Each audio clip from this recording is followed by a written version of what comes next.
తాకట్టులో ఉన్న బంగారాన్ని విడిపించి ఆ రోజు ఆన్లైన్ రేటుకే మేము కొంటాం. Sharma gold company. నమస్తే, వెల్కమ్ టు సుమన్ టీవీ. నేను మీ యాంకర్ ఉషా. జూలై మాసానికి సంబంధించి ప్రతి ఒక్కరు కూడా 12 రాశుల వారికి అసలు ఏ విధంగా ఉండబోతుంది, మా రాశి వారు ఏ జాగ్రత్తలు తీసుకోవాల్సిన అవసరం ఉంది, ఎటువంటి పరిహారాలని పాటించాలని అడుగుతున్నారు. సో వాళ్ళందరి కోసం 12 రాశులు ఏ విధంగా ఉండబోతున్నాయి, ఏ జాగ్రత్తలు వహించాలో సురేష్ గారిని తెలుసుకుందాం.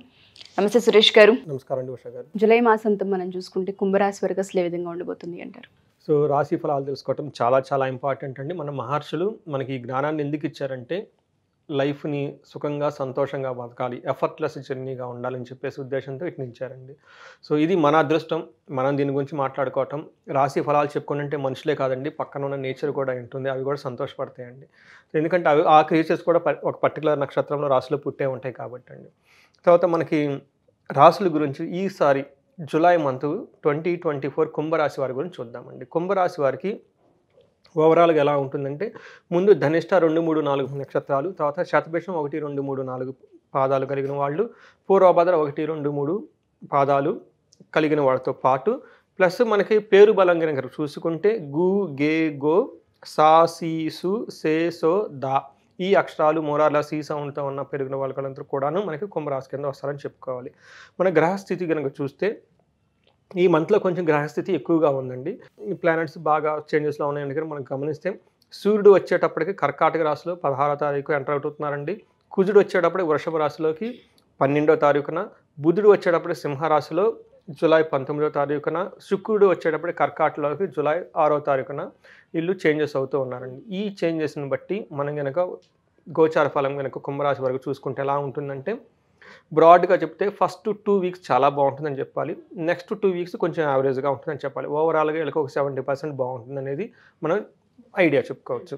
మనం కొంచెం డీటెయిల్గా కనుక చూసుకుంటే మనకి లఘు గోచారం ప్రకారం కనుక చూసుకుంటే ఫస్ట్ 15 డేస్ మీకు ఎలా ఉంటుందంటేనండి, కొంచెం మనసులో బాధపడే అవకాశం ఎక్కువగా ఉంటుంది, కానీ ధనలాభము, విజయము, పుత్రుల వల్ల లాభం కలుగుతూ ఉంటుందండి సూక్ష్మంగా చెప్పుకుంటే. అదే మనకి తర్వాత కనుక మనం చూసుకుంటే వీళ్ళకి శత్రువులతో గొడవలతో లేకుండా, తర్వాత వచ్చేటప్పటికి మనకి శత్రువులతో ఎలాంటి సంబంధం ఉన్నా కానీ అవకాశం చేసుకుంటారు, అపోజిషన్ ఉంటుంది, ట్రబుల్ ఉంటుందండి. ఇవి వచ్చేటప్పటికి మనకు ఓవరాల్గా 2 పార్ట్స్ అని మనం చెప్పుకోవచ్చు అనమాట. ఇప్పుడు మనం డీటెయిల్గా కనుక చూసుకుంటే గోచారం ప్రకారం 5th వరకు అంటే ఫస్ట్ 2 వీక్స్ వీళ్ళకి ఎలా ఉంటుందంటే కొంచెం ప్రాబ్లంగా ఉంటుంది, కేర్ఫుల్గా ఉండాలి. వాళ్ళకి వచ్చేటప్పుడు సూర్యుడు 5th హౌస్లో ఉండడం వల్ల కొంచెం వీళ్ళకి సోమర్తనంగా, లేజినెస్గా ఎక్కువగా ఉంటుందండి. హృదయంలో ఏదో అనవసరమైన ఒక ఫీలింగ్, ఒక సంఘటన ఉంటుంది. స్నేహితుల వల్ల ఇబ్బంది పడే అవకాశం ఎక్కువ ఉంది. ధనం ఎక్కువగా ఖర్చు చేస్తారు, బుద్ధి బలం కోల్పోతారు, అశాంతిగా ఉంటారనమాట. సంతానంలో ప్రాబ్లంగా ఉండి అనారోగ్యంగా ఉంటాయి అనమాట. అంటే వీళ్ళకి రజతమూర్తి అని చెప్పుకోవాలంటే, అంటే సూర్యుడు వీళ్ళకి అంత ఫేవరబుల్గా రిజల్ట్ ఇవ్వటం లేదు, మోడరేట్ రిజల్ట్స్ ఇస్తారనమాట. 16th తర్వాత ఎలా ఉంటుందంటే చాలా బాగుంటుంది అనమాట. సన్ వచ్చేటప్పుడు వీళ్ళకి అనుకున్న పనులన్నీ అనుకున్న విధంగా అయిపోతూ ఉంటాయి, శరీరంలో చాలా యాక్టివ్గా ఉంటారు, సంతోషంగా ఉంటారు. ఈ టైంలో వీళ్ళకి వస్త్రలాభం, ధనలాభం, ధాన్య లాభం కూడా చూపిస్తూ ఉంది కాబట్టి వీళ్ళకి గిఫ్ట్లు అవన్నీ వచ్చే అవకాశం ఎక్కువ ఉంది. తర్వాత ఏదైనా కనుక కష్టం అంతకుముందు పడి ఉంటే ఆ తర్వాత పడిన కష్టాలన్నీ పోయి అనుకున్న పనులన్నీ చాలా భయంగా ఉంటాయి, చాలా ధైర్యంగా ఉంటారు. ఏదైనా కనుక పని చేస్తే అనుకున్న విధంగా పని అవుతుందండి. ఇది ఒక మంచి టైం 15 తర్వాత అని మనం చెప్పుకోవాలన్నమాట. తర్వాత అదేవిధంగా మనం కనుక చూసుకుంటే మార్స్ వచ్చేటప్పటికి 3rd హౌస్లో ఉన్నారండి. వీళ్ళు 3rd హౌస్లో ఉండటంతో ఫస్ట్ 15 డేస్ వీళ్ళకి చాలా అనుకూలంగా ఉంటుంది. ఏ విధంగా అనుకూలంగా ఉంటుంది? ఆరోగ్యం పరంగా బాగుంటుంది, నిత్యం సంతోషంగా ఉంటారు, బంధువులతో కలుస్తారు, ధనలాభం చూపిస్తుంది, సంతానం సౌఖ్యంగా ఉంటుంది, ఇష్టమైన కోరికలన్నీ పనులన్నీ జరుగుతాయి, స్థాన లాభం కూడా చూపిస్తుంది. వాళ్ళకున్న పొజిషన్ కానీ, ప్రమోషన్స్ కానీ ఇవన్నీ వచ్చే అవకాశం ఎక్కువగా ఉందండి. టోటల్గా మనం చూసుకుంటే మార్చ్ 15th వరకు చాలా బాగున్నాడని చెప్పుకోవాలన్నమాట. ఆ తర్వాత 4వ ఇంట్లో ఉండటం వల్ల లోహమూర్తి కాబట్టి కొంచెం బంధువులతో గొడవ అయ్యే అవకాశం ఎక్కువగా ఉంది, రోగపీడ ఎక్కువగా ఉంది, తర్వాత అందరితో గొడవపడే అవకాశం ఎక్కువ ఉంది, ఆరోగ్య భంగము, బంధువులతో చిరాకు, మిత్రద్రోహము, స్థాన భ్రంశము, ఉదరకోశకు సంబంధించిన వ్యాధులు ఇవన్నీ చూపిస్తుందని చెప్పుకోవాలన్నమాట. తర్వాత శుక్రుడు వచ్చేటప్పటికి ఫస్ట్ 15 డేస్, ఫస్ట్ మనకి 5th డేస్ కనుక మనకి 7 డేస్, మనకి 5 డేస్లో కనుక చూసుకుంటే వీళ్ళకి పరివారంతో కలిగి ఉండటం, తర్వాత ప్రతిదినము చక్కగా ఉండటం, సుఖంగా భోజనం చేయటము, ధనధాన్య వృద్ధి, తర్వాత అర్ధ లాభం, ఏదైనా కనుక పని అనుకుంటే దాంట్లో లాభం రావటం, శత్రువుల యొక్క నాశనం చూపిస్తూ ఉంది, తృప్తిగా ఉంటారు, సుఖంగా ఉంటారు. సో వీళ్ళు కూడా మనకు వచ్చేటప్పటికి 5th హౌస్లో వీనస్ ఉండటం వల్ల చాలా బాగుందని మనం చెప్పుకోవాలన్నమాట. ఆ తర్వాత 6వ స్థానంలో మనకి వీనస్ ఉండటం వల్ల లాస్ట్ వీక్లో వచ్చేటప్పటికి తర్వాత నెక్స్ట్ 15 days వచ్చేటప్పటికి అంతా వాళ్ళకి సరిగా ఉండదని మనం చెప్పుకోవాలి. శత్రుపడి ఎక్కువగా ఉంటుంది, బంధువులతో గొడవ పడతారు, కుటుంబాలతో గొడవ పడే అవకాశం ఎక్కువగా ఉంది, వృధా ప్రయాసాలు ఎక్కువగా ఉంటారు. అంటే ఏదైనా పని చేస్తే అనవసరంగా అందులో నుంచి వాళ్ళకి లాభం రాదనమాట, అవమానాలు ఎక్కువ జరుగుతూ ఉంటాయి అన్నమాట. ఈ విధంగా మనకి వీళ్ళకి శుక్రుడిని ఒక చూసుకుంటే ఫస్ట్ 2 weeks కొంచెం బాగుండి ఆ తర్వాత వాళ్ళకి కొంచెం యావరేజ్గా ఉందని చెప్పుకోవాలన్నమాట. ఓవరాల్గా ఒక 70% బాగుందన్నమాట. అయితే నక్షత్రం ప్రకారం కనుక మనం చూసుకుంటే ధనిష్ట నక్షత్రం వాళ్ళకి కానీ, శతభిష వాళ్ళకి కానీ, పూర్వభాద్ర కానీ ధనానికి సంబంధించి ఎలాంటి లోటు ఉండదు, ధన ప్రవాహం అయితే చూపిస్తూ ఉంది. అందులో ధనిష్ట నక్షత్రం వాళ్ళకి రోగం రిలేటెడ్ ప్రాబ్లమ్స్ వచ్చేసి గొడవలు అయ్యే అవకాశం ఎక్కువగా ఉంది కాబట్టి కేర్ఫుల్గా ఉండాలి. శతభిష నక్షత్రం వాళ్ళకి ధనలాభం చూపిస్తుంది, గొడవలు అయ్యే అవకాశం చూపిస్తూ ఉంది, రోగం వచ్చే అవకాశం కూడా ఉంది కాబట్టి కేర్ఫుల్గా ఉండాలి. అయితే వీళ్ళందరికీ ఒక 2 మన పూర్వభాద్ర వచ్చేటప్పటికి వీళ్ళకి ధన ప్రవాహం చూపిస్తుందండి. వీళ్ళకి తర్వాత వచ్చేటప్పటికి కొంచెం ఈ పూర్వభాద్ర నక్షత్రం వాళ్ళు జాగ్రత్తగా ఉండాలి. ఎందుకంటే వీళ్ళకి రోగము చూపిస్తుంది, భయం చూపిస్తుంది, కలహం చూపిస్తుంది, బంధనం చూపిస్తుందండి. ఏదో ఒక విషయంలో గొడవల ద్వారా కానీ మీరు అనుకున్న విషయాన్ని ప్రోగ్రెస్ కాకుండా బంధింపబడిపోతారు, లాక్ అయిపోతారు.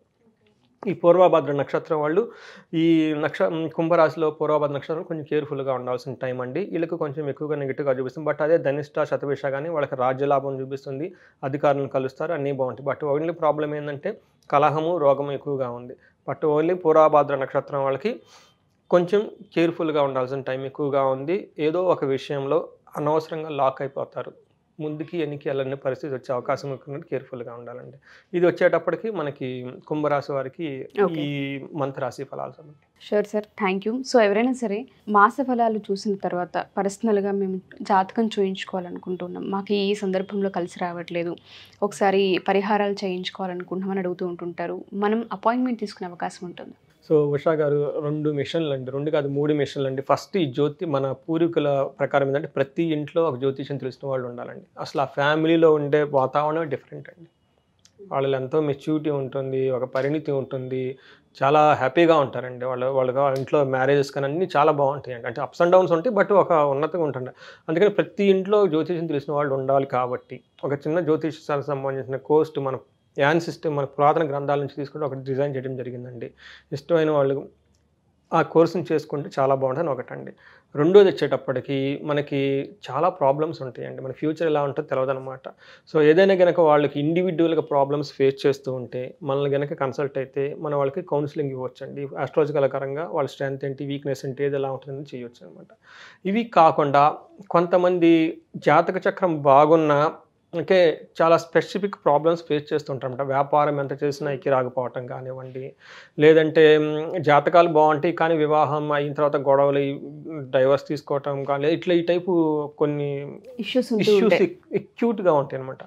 ఇలాంటి వాళ్ళు కూడా ఎవరైనా కనుక మనకు కన్సల్ట్ అయితే మనం వాళ్ళకి హెల్ప్ చేయొచ్చు అండి ఉషా గారు. షూర్ సార్, తప్పకుండా. అండ్ కనకధార కూడా ఈ మంత్ ఏమన్నా మనం చేసే అవకాశం ఉంటుంది? మనం ఎప్పుడు అనుకుంటున్నాం కదండి, ఇండియాలో పుట్టిన వాళ్ళు ఎవరు ధనానికి లోటు ఉండకూడదండి, అన్నానికి, ధనానికి, భోగానికి లోటు ఉండకూడదండి. మనం అందుకనే పుట్టిన వెంటనే ఫస్ట్ ఆయుష్, నెక్స్ట్ ఆరోగ్యం, నెక్స్ట్ ఏం చేస్తాం, భోగం అనుభవించాలి కదండి. అప్పులు పెట్టుకొని డబ్బులు లేకుండా ఇలా ఈ సిచ్యువేషన్ ఉండకూడదండి. కానీ మహర్షులు మనకి ఎంతో జ్ఞానాన్ని ఆల్రెడీ ఇచ్చేసారండి, హోమాల రూపంలో, యజ్ఞాల రూపంలో, స్తోత్రాల రూపంలో.